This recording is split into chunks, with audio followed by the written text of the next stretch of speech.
자, 오늘 함께 나눌 말씀은 에스라서 10장 1절에서 5절 말씀입니다. 에스라서 10장 1절에서 5절 말씀 우리 함께 나누도록 하겠습니다.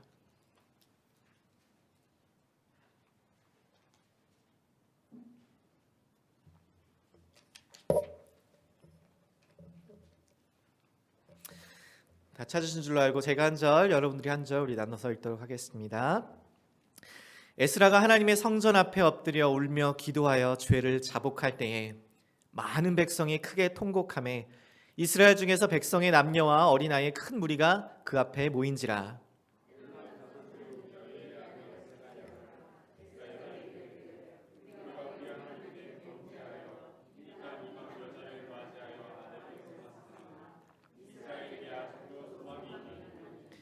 곧 내 주의 교훈을 따르며 우리 하나님의 명령을 떨며 준행하는 자의 가르침을 따라 이 모든 아내와 그들의 소생을 다 내보내기로 우리 하나님과 언약을 세우고 율법대로 행할 것이라.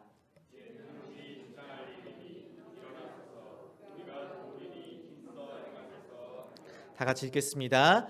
이에 에스라가 일어나 제사장들과 레위 사람들과 온 이스라엘에게 이 말대로 행하기를 맹세하게 하매 무리가 맹세하는지라.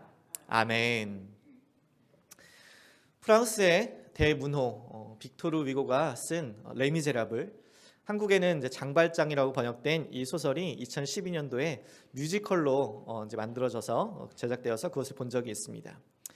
영화의 초반부에 팡틴이라는 한 여인의 슬프고 비참한 그 절망 가운데 있었던 그 삶을 I dreamed a dream, 나는 꿈을 꾸었네 라는 노래와 함께 그 삶을 보여줍니다. 노래는 이렇게 시작합니다. 나는 꿈을 꾸었네. 부푼 희망과 삶의 의욕이 넘쳐나는 그때 사랑은 절대 변하지 않으리라 꿈꾸었지. 그녀는 젊은 나이에 활기차게 삶의 즐거움을 쫓아 살았고 또 한 남자와 사랑에 빠졌습니다.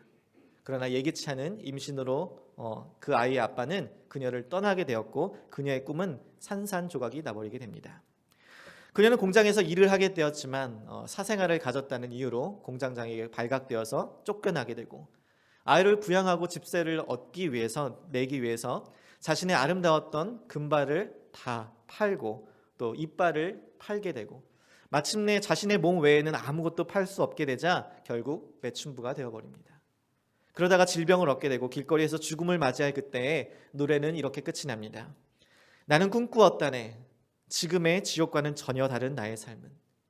지금보다 훨씬 더 나은 나의 삶을. 하지만 지금의 삶은 내가 꿈꾸었던 꿈을 죽여버렸다네. 레미제라블의 팡틴이 부른 이 가사처럼 우리는 우리의 삶에서 희망과 소망을 꿈꾸지만 우리의 삶은 정반대로 실망과 좌절, 절망 가운데 있음을 보게 됩니다. 에스라의 마지막 부분에서도 우리는 이 같은 것들을 보게 됩니다. 유다 백성들은 바벨론으로 끌려가 70년 동안의 포로 생활을 하다가 하나님의 은혜로 그 약속이 성취됨에 따라 유다 백성들이 돌아오게 되고 여러 가지 방해 끝에 마침내 성전을 건축하게 됩니다. 하지만 기대와는 달리 솔로몬의 성전에서 가득했던 그 영광은 전혀 없고 여전히 비참한 삶의 그들은 영적인 침체에 빠져들게 됩니다.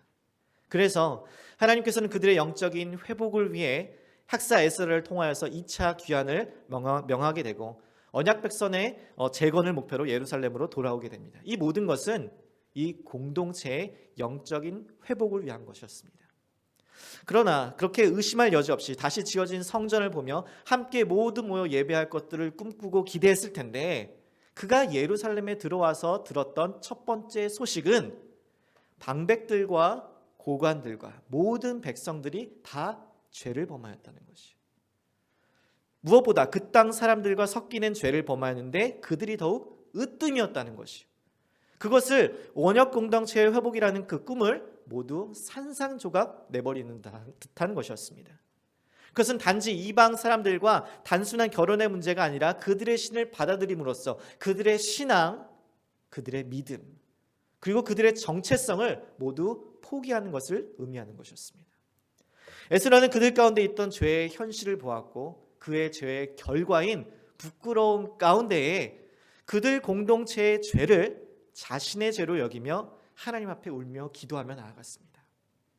하나님의 은혜로 우리가 남게 되었으나 그러나 우리는 하나님 앞을 향하여서 날마다 죄를 반복합니다. 그래야 해서 우리의 죄로 인해 감히 하나님 앞에 단 한 사람도 설 수가 없습니다. 우리의 반복되는 죄의 역사 가운데 큰 실망과 낙심과 좌절, 절망으로 인해 우리 가운데 더 이상 소망이 없다고 여겨지는 그때에 우리는 어떻게 하나님 앞에 다시 나아갈 수 있고 어떻게 다시 회복될 수 있으며 어떻게 무너진 것들을 다시 세울 수 있을 것인가? 이것이 에스라 전체의 말씀에 우리가 던져야 할 질문인 것이고 오늘 이 마지막 말씀 가운데 그럼에도 불구하고 우리의 삶 가운데 날마다 반복되는 죄 가운데 절망하고 낙심하지만 그럼에도 불구하고 우리 가운데 아직도 소망이 있는 것, 그 이유를 세 가지로 함께 나눠보고자 합니다. 언제 우리에게 여전히 소망이 있는가? 첫 번째, 우리가 우리의 죄를 고백할 때에 소망이 있는 줄 믿습니다. 다시 한번 1절 바라보니까 에스라가 하나님의 성전 앞에 엎드려 울며 기도하여 죄를 자복할 때에 많은 백성이 크게 통곡하며 이스라엘 중에서 백성의 남녀와 어린아이 큰 무리가 그 앞에 모인지라. 우리는 여기서 에스라의 진실한 회개를 볼 수 있습니다. 그 회개는 단순한 그냥 말에 그치지 않았다는 것이요. 9장의 후반부에 계속적으로 기록된 이 에스라의 기도로 그냥 말로만 해서 끝나는 것이 아니라 그는 하나님 앞에 죄를 자백할 때에 울며 기도했고 하나님 앞에 성전 앞에 엎드렸으며 그때에 수많은 무리들이 모이게 되었습니다. 여기서 우리는 진실한 회개의 세 가지 특징을 볼 수 있는데 그 첫 번째는 진실한 회개는 날마다 가슴을 찢는 슬픔을 동반한다는 것이요. 에스라는 울며 기도했습니다. 그 안에 큰 슬픔이 있었다는 것이요. 만약 우리가 죄를 인식하게 되고 그 죄를 진지하게 심각하게 여기게 된다면 우리는 그로 인해 큰 슬픔, 그 비참함의 고통을 겪게 됩니다. 그래서 로마서 7장에 바울이 뭐라고 이야기하냐면 내가 원하는 바 선은 행하지 아니하고 내가 도리어 원하지 아니하는 바 악을 행하는도다라고 이야기해요. 내가 선을 원하는데 계속 우리 안에 악을 행하니까 그로 인해 슬픔 가운데 있으면서 7장 24절에 이렇게 이야기합니다. 오라 나는 곤고한 자로다.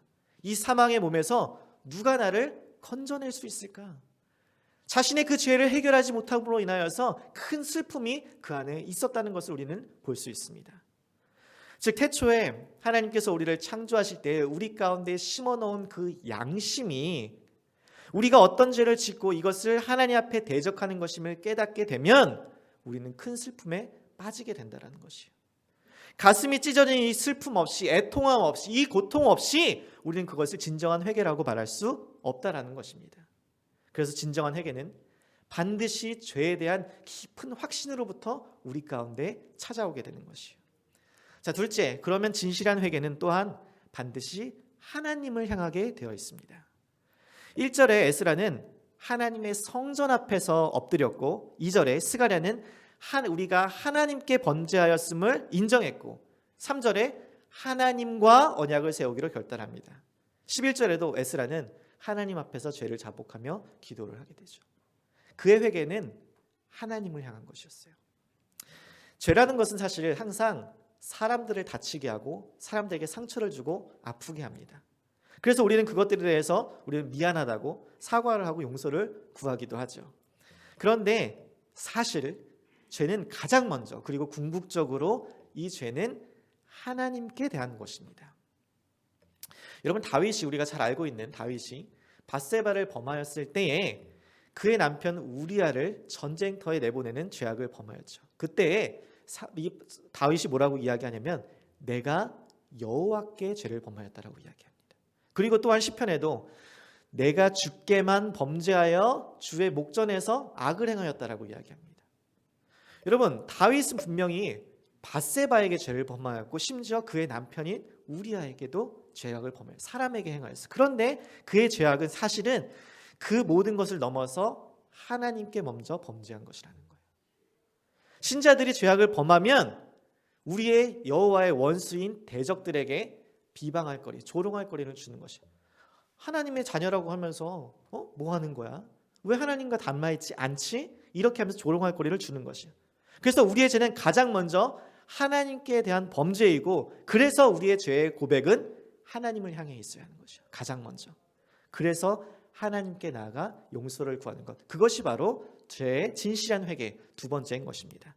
자, 그럼 세 번째, 진실한 회개는 다른 사람들을 이끌고 나옵니다. 하나님께로. 에스라가 깊은 슬픔과 애통한 가운데 유다의 죄악을 자복할 때에 유다의 많은 백성들이 다 주 앞에 모였습니다. 성전 앞에 모였어요. 에스라는 그냥 어떤 정치적인 쇼로 그 앞에 나와서 엎드려서 무릎 꿇고 기도한 것이 아니었습니다. 그는 하나님의 자비와 은혜를 구하며 하나님 앞에 엎드려 울고 부르짖으며 기도했어요.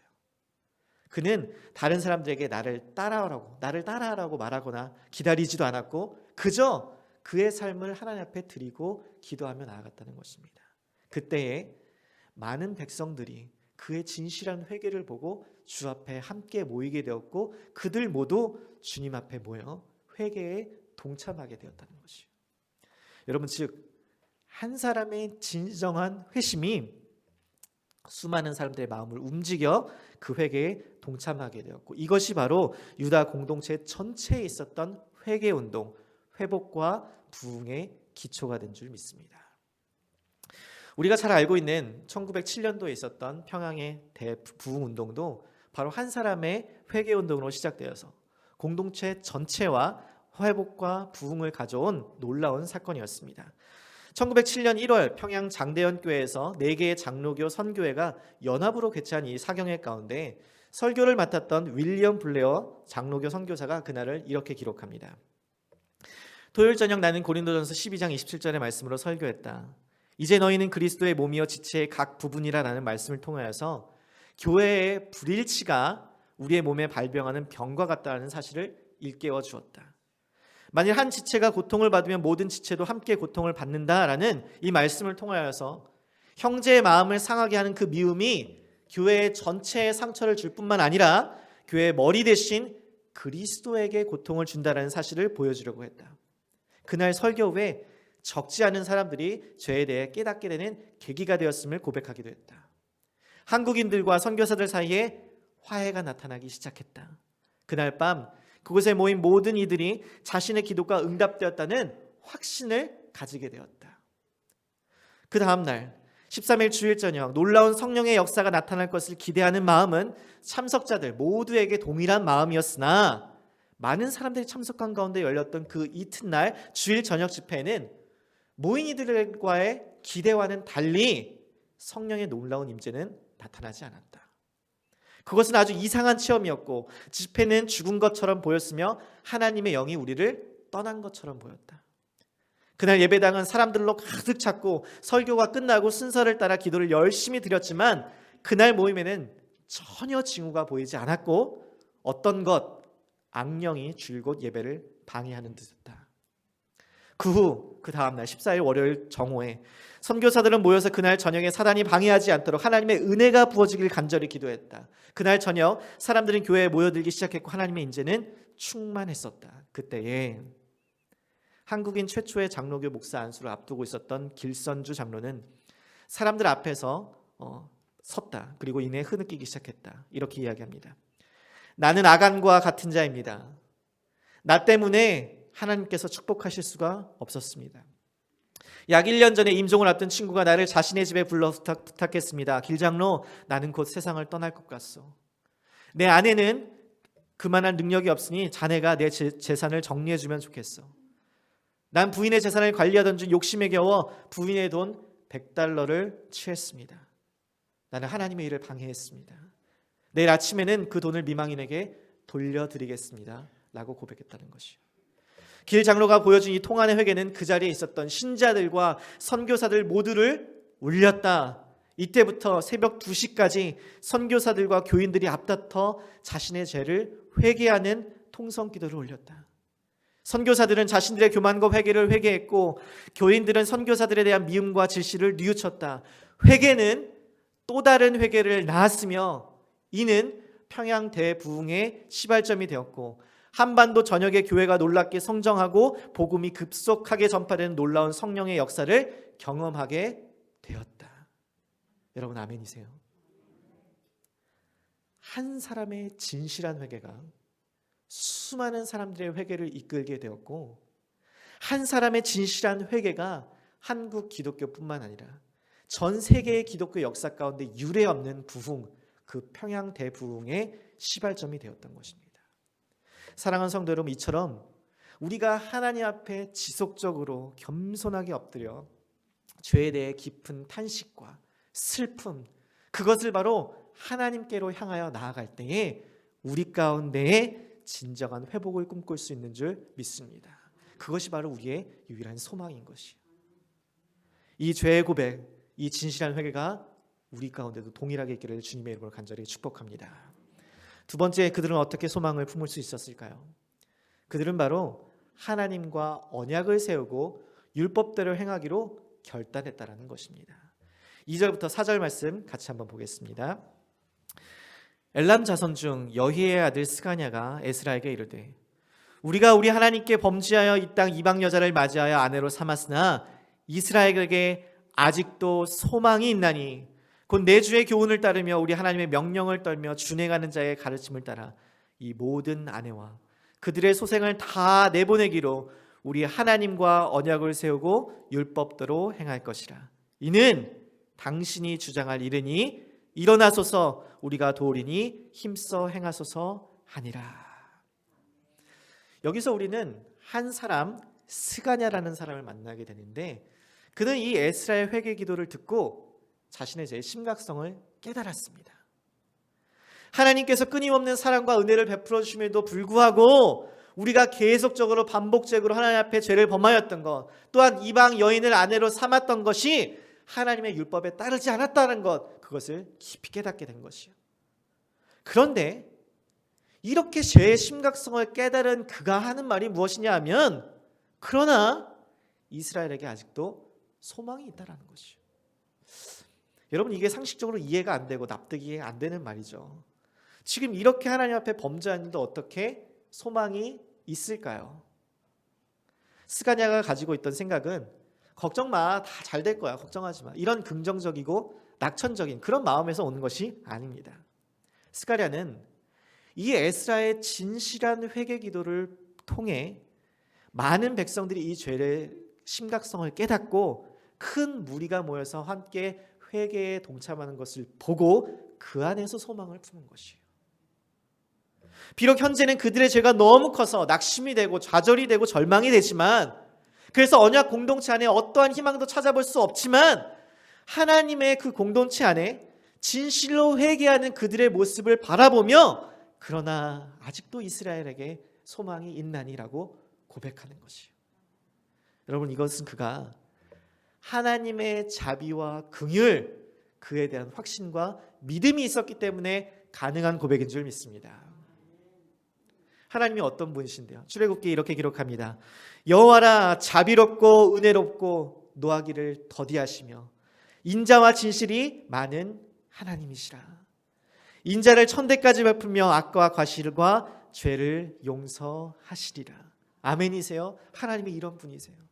그러시기 때문에 스가냐는 비록 바로 이 하나님의 성품에 대한 이러한 확신과 믿음이 있었기 때문에 그들에게 소망이 있다라고 말할 수 있었던 것이고, 그와 더불어 이제 우리가 주의 교훈을 따라 주의 율례를 따라서 모든 아내와 그들의 소생을 다 내보냄으로 우리가 이제 죄를 제거하여 하나님과 언약을 세우겠다는 결단을 하는 것입니다.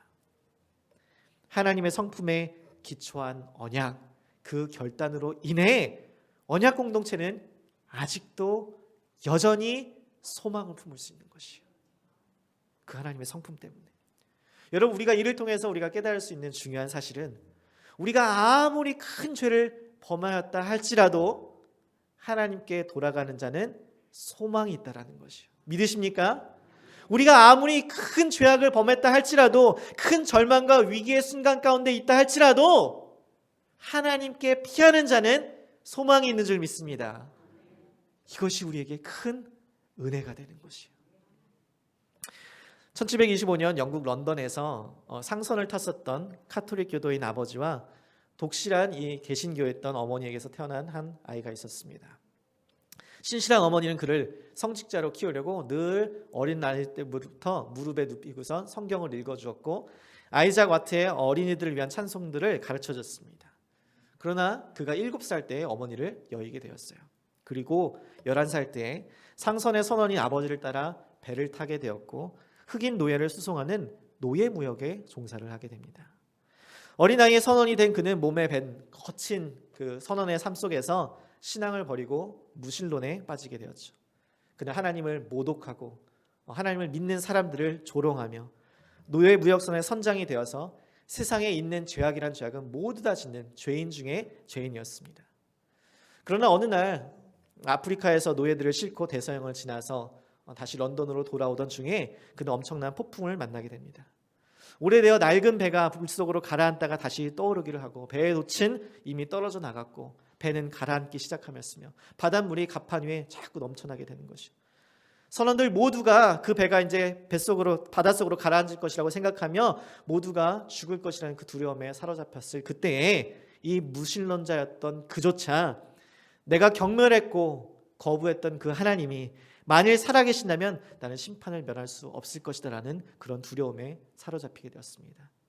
그는 누구를 만나든지 하나님을 모독하며 상대방의 신앙을 파괴하려고 했지만 그 순간 이러한 과거의 죄를 뉘우치며 그가 그토록 외면했던 하나님께 용서를 구합니다.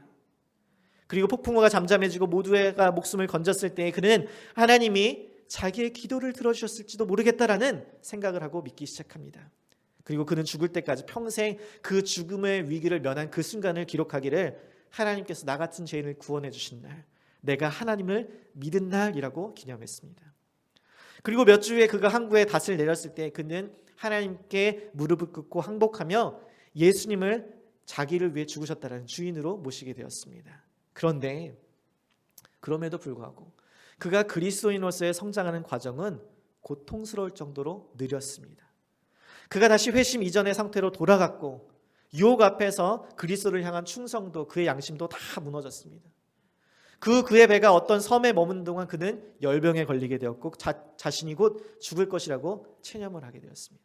그러면서 그 순간 구원받았던 것에 대한 감사한 일과 자신의 굳은 맹세를 했던 것을 기억하며 다시 한번 양심의 가책을 느끼게 되고 자신이 하나님의 아들을 다시 십자가에 못 박았다고 생각한 그는 스스로 소망의 문을 닫아버렸다고 괴로워했습니다. 그러나 그와 동시에 또 하나님은 무한히 긍휼이 많은 분이심을 기억해냈어요. 그는 십자가에 못 박히신 구주께 소망을 두고 그분께 의지한 가운데 평안을 얻게 되었고 이틀이 지나지 않아서 다시 건강해지게 되었습니다. 그리고 이러한 경험은 그에게 아주 결정적인 역할을 미치게 되었습니다. 그는 조지 휘필드의 설교를 듣고 그의 남은 생애를 자신이 경험한 놀라운 은혜를 전하겠다고 결단하며 그의 삶을 헌신합니다. 그가 바로 존 뉴턴, 우리가 잘 알고 있는 Amazing Grace, 나 같은 죄인을 살리신 그 찬양을 지은 사람입니다. 이 뉴턴은 82세를 사는 동안 하나님의 은혜에 감격하며 살았습니다. 한때 하나님을 잃어버린 자였으나 놀라운 은총 가운데 하나님의 사람이 되었던 그는 생애 말년에 약 2, 3년 동안 시력을 상실한 채에 쇠약해진 몸으로 친구들에게 이렇게 고백합니다. 나의 기억은 점점 사라져갑니다. 그러나 나는 두 가지를 기억합니다. 하나는 나는 내가 엄청난 죄인이었다는 사실과 또 다른 하나는 그리스도는 위대한 구세주라는 사실입니다. 그는 죄악으로 가득 찬 자신의 삶 가운데서 자신의 죄를 고백하고 하나님께 나아가고 그가 하나님께 피하였을 때에 하나님께서 그를 영혼의 깊은 밤에서 구원해 주셨던 것이었어요. 여러분, 이와 같이 우리가 우리의 삶 가운데 큰 고난과 위기와 절망 가운데 있더라도 우리가 죄의 길, 가던 길을 돌이켜서 우리가 그리스도께로 나아간다면, 그리스도께 우리의 삶을 고정시킨다면, 그리스도께로 우리가 나아간다면, 피한다면 우리가 하나님의 그 따스한 품 안에 거할 줄 믿습니다. 그 안에 우리에게 소망이 있는 것이요. 세 번째, 그럼 왜 유다 공동체에 소망이 있는가? 그것은 바로 그들이 하나님 앞에 그 삶을 결단한 것을 헌신했기 때문입니다. 10절 말씀, 10장 5절 말씀 다 같이 크게 읽도록 하겠습니다. 시작. 이에 에스라가 일어나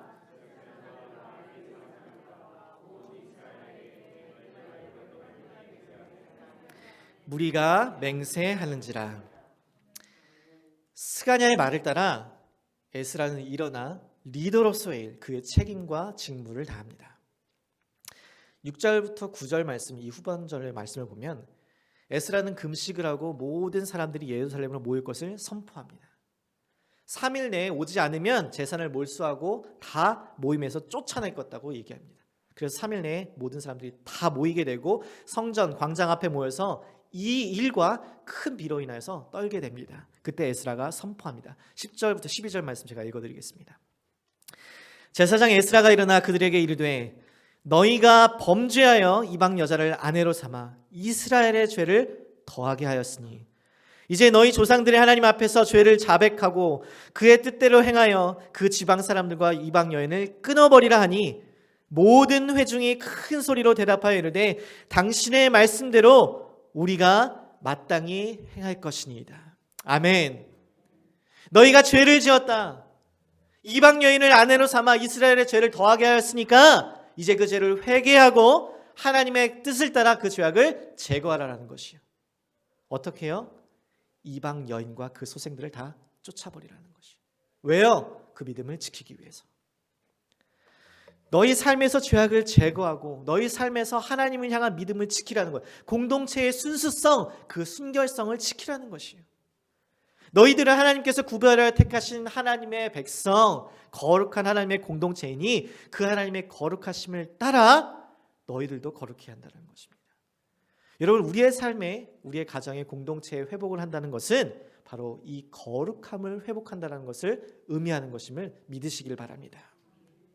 여러분, 제가 지난주에 소개해드렸던 이 죽은 교회를 부검하다라는 이 책에 이어서 탐 레이너가 교회가 죽어서 부검하기 전에, 교회가 죽기 전에 교회에 대한 회복을 대한 책을 냈는데 그것이 바로 살아나는 교회를 해부하다라는 책이에요. 여기에서 이 죽음을 향해서 치닫게 된 그러나 다시 되살아난 그 교회들의 7가지 비결을 알려주고 있는데 그것에 대해서 잠깐 소개해드리겠습니다. 비결 첫 번째, 인정과 책임. 남 탓을 하는 책임 전가에서 벗어나다.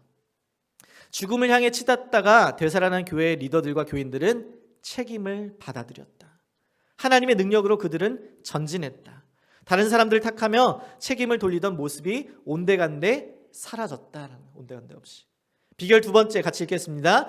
전통의 함정에서 벗어나기. 전통을 위한 전통을 내려놓기 시작했다는 것이요. 이제 그 교인의 초점은 더 이상 항상 해오던 방식이 아니다. 그 교인들은 전통의 우상을 내려놓고 하나님이 행하시는 일에 마음을 열었다. 그 과정은 쉽지 않았지만 그들의 노력에 하나님께서 복을 더해 주셨다. 아멘. 세 번째, 바른 지표 세우기. 숫자가 목표가 아닌 바른 측정을 위한 점수판을 만들다. 소생한 교회들은 숫자를 목표로 삼고 있지 않았다. 그 교인들은 제자들을 키워 하나님께 영광을 돌리는 것을 목표로 삼고 있었다. 아멘. 그들은 수적인 반등을 이루어야 한다고 말하지 않았고 대신 그들은 다시 꿈을 꾸고 지역사회로 나갔다. 네 번째, 강력한 기도. 처음부터 끝까지 회복의 전 과정을 기도가 지탱해 준다. 우리는 소생한 교회를 해부할 때마다 지속적인 소생의 밑바탕에는 언제나 강력한 기도 운동이 있다는 사실을 계속해서 확인했다. 모든 소생의 이면에는 항상 기도의 운동이 있었다. 항상 기도가 그만큼 중요하다. 비결 다섯 번째, 유독한 교인 제거. 아프지만 연합을 방해하는 독서를 제거했다. 유독한 교인이 악한 분열의 행동의 패턴을 계속해서 하도록 방치한다면 교회는 계속해서 쇠퇴할 것이다. 그리고 결국 죽게 될 것이다. 유독한 교인을 다루어서 원하는 결과가 나온다는 보장은 없지만 아무런 행동도 하지 않는다면 교회는 계속해서 내리막길, 나아가 죽음의 길을 걷는다는 보장은 있다는 거예요. 비결 여섯 번째, 고되고 긴 여정. 즉각적이고 마법적인 효과를 내는 특별한 해법을 가리키는 표현인 은탄한, 소생한 교회에는 이러한 마법이 없다라는 것이에요. 그들은 교회의 소생이라는 중차대한 일을 남에게 미루지 않고 너도 나도 팔을 걷어붙이고 나섰다라는 거예요. 아멘. 비결 일곱 번째, 새신자 교육. 소그룹과 사역에 동시에 참여시켜 소속감을 느끼게 했다는 거예요. 대부분의 소생한 교회들은 무의미한 교회 등록 방식에서 의미 있는 교회 등록 방식으로 전환했다. 소생한 교회들에서 일관되게 나타난 변화 중 하나는 새 신자들을 교회의 정식 교인으로 받아들인 과정을 더욱 강화했다는 것이요. 왜요? 교회 공동체의 믿음, 그 순수성을 지키기 위해서. 여러분, 이것이 탐 레이너가 발견한 바로 죽어가는 교회를 다시 살게 하는 7가지 비결이었습니다. 여러분, 그중 5번째가 바로 오늘 본문에 해당하는 비결이죠.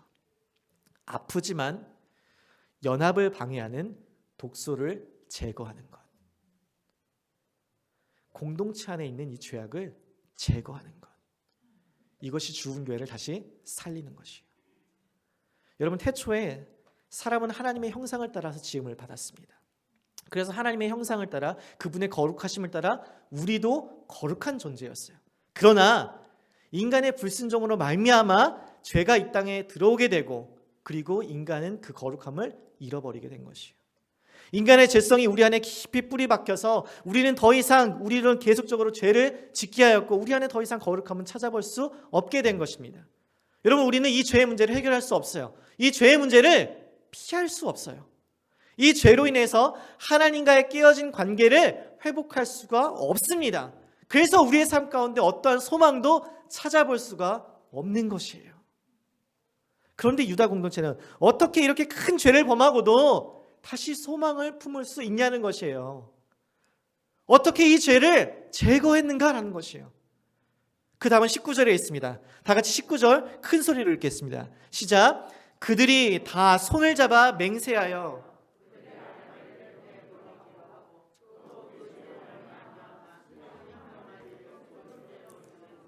여러분, 그들이 무엇을 했다고 했죠? 그들이 다 손을 잡고 맹세하여 그의 아내들을 내보내기로 합니다.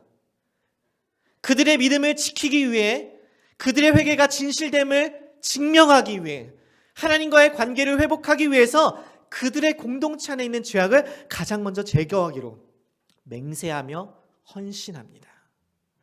생각해 보세요. 여러분, 그들과 같이 오랫동안 살고 있었던 아내를 내쫓아요. 그들의 자녀들을 내쫓아요.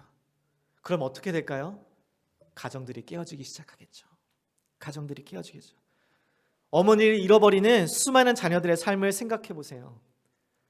그들이 이야기하겠죠. 왜 잘 살고 있는 이 가정들을 다 풍지박산이냐고. 더 이상 어떻게 살라고 하는 거냐고. 그런데 그들은 따지거나 불평하거나 저항하지 않았습니다. 그들의 죄악을 그들 스스로 깊이 깨달았기 때문에 그들은 그들의 죄악에 반드시 죄의 값을 치러야 한다는 것을 알고 있었어요. 그 어떠한 비용과 희생이 따른다 할지라도 그 죄악 가운데 그 죄의 결과를 반드시 받아야 한다는 것을 알고 있었다는 것이에요. 여러분, 그래서 그 다음 구절 보세요. 그들은 그 죄로 말미암아 순양 한 마리를 속건제로 드렸다라고 이야기합니다. 여러분, 순양이 죄를 범했나요? 아니요. 유다 공동체가 죄를 지었어요.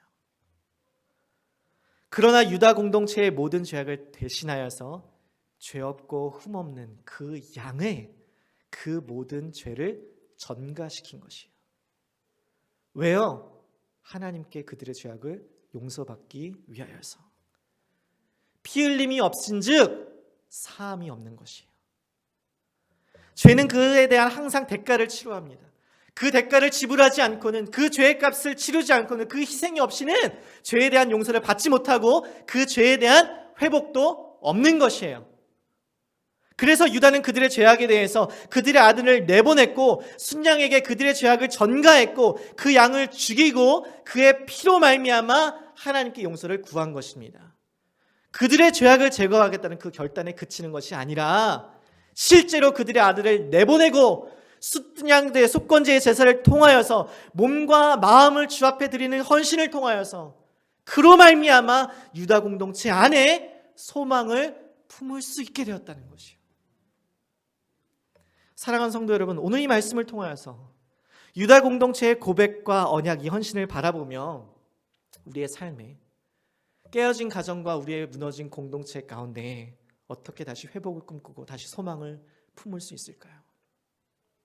우리가 아무리 고백하고 언약을 맺고 헌신한다 할지라도 죄악을 제거해보고 노력해보고 끊임없이 예배를 드리고 말씀을 듣고 찬양을 하며 기도를 하며 하나님 앞에 다시 한번 돌이키려고 하지만 우리 안에 육신에 거하는 이상 우리 안에 있는 죄성을 제거할 수 없기 때문에, 우리가 지금 양을 다 받아가 제사를 드릴 것도 아니기 때문에 우리 가운데 여전히 절망 가운데 있을 수밖에 없다라는 것이에요.